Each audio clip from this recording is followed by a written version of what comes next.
اور عورت کے لیے ضروری یہ ہے کہ وہ حیض و نفاس سے خالی ہو، اس کے مخصوص ایام ہوں گے تو وہ روزہ نہیں رکھ سکتی ہے۔ اور اسی طرح سے بچے کی ولادت کے بعد جو خون جاری ہوتا ہے اس کو نفاس کہتے ہیں، تو جب تک وہ ایام جاری ہیں تو وہ نماز اور روزہ نہیں رکھے گی، نماز بھی نہیں پڑھے گی، روزہ بھی نہیں رکھ سکتی۔ ہاں، ان پر ان مخصوص ایام کی نمازوں کی قضا نہیں ہے، کیونکہ اس میں ان کے لیے مشقت ہے کہ ہر 20 دن کے بعد 10 دن مخصوص ایام ہے تو 10 دن کی 50 نمازیں، تو جیسے ہی پاک ہو تو 50 نمازوں کو تو قضا کرے تو اس کے لیے مشقت ہو جائے گی، تو اللہ تعالیٰ نے معاف رکھا۔ لیکن رمضان کے روزے رکھنا لازم اور ضروری ہیں۔ اب یہ ہماری بہنیں اپنا حساب کر لیں کہ کتنے سال کے رمضان کے روزے انہوں نے جمع کر رکھے ہیں، اور وہ ایسے ہی دنیا سے رخصت ہو جاتی ہیں، حالانکہ ان کے پاس اتنا وقت ہوتا ہے، وہ آرام سے سردی کے دنوں میں جب اتنی فیلنگ نہیں ہوتی ہے بندہ روزہ رکھ سکتا ہے۔ تو یہ قرض ہے،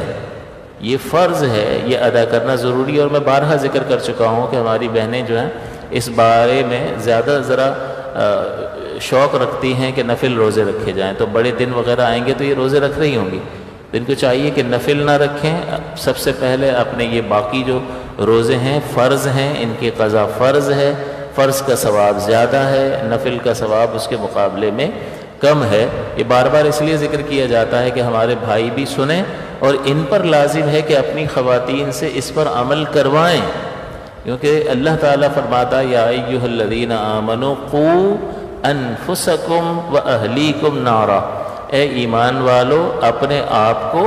اور اپنے گھر والوں کو اس آگ سے بچاؤ جس کا ایندھن آدمی اور پتھر ہیں، وقودھا الناس والحجارہ۔ اس کے بعد کچھ بھی نہیں ہوگا اگر ایسا نہیں کیا اور وہ اس دنیا سے چلے گئے تو پھر کچھ بھی نہیں ہوگا، کیونکہ پھر تو اللہ کا قانون چلے گا اور سزا ہوگی۔ تو اسی لیے فرمایا علیہا ملائکۃ غلاد شداد، اس آگ سے بچاؤ جس کا ایندھن آدمی اور پتھر ہیں، اور اس پر سخت کرے فرشتے تعینات ہیں، جن کے دل میں رحم نہیں رکھا اللہ نے۔ اب خون کے آنسو بھی کوئی رہے گا تو ان کو کچھ بھی نہیں ہوگا، ان کو سزا دینی ہے تو وہ دیتے ہی رہیں گے۔ علیہا ملائکۃ غلاد شداد،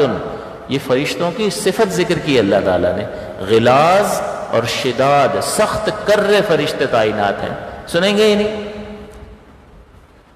لا یعصون اللہ ما امرہم، وہ اللہ کی نافرمانی کرتے ہی نہیں ہیں، وہ نافرمانی نہیں کرتے جو اللہ نے انہیں حکم دیا۔ وَيَفْعَلُونَ مَا يُؤْمَرُونَ، اور وہ کرتے ہیں وہی جس کا انہیں حکم دیا جاتا ہے۔ تو کسی کو پکڑنے کا حکم اس طرف سے ہوگا تو کوئی چھڑا نہیں سکے گا، اور انہوں نے چھوڑنا نہیں ہے۔ تو اس لیے اس دنیا میں خود بھی اور اللہ تعالیٰ اپنے بچوں، اپنے گھر والوں، اپنی بیوی کو اللہ کی فرما برداری کروا کر اپنے آپ کو اور اپنے گھر والوں کو جہنم کی آگ سے بچانا چاہیے۔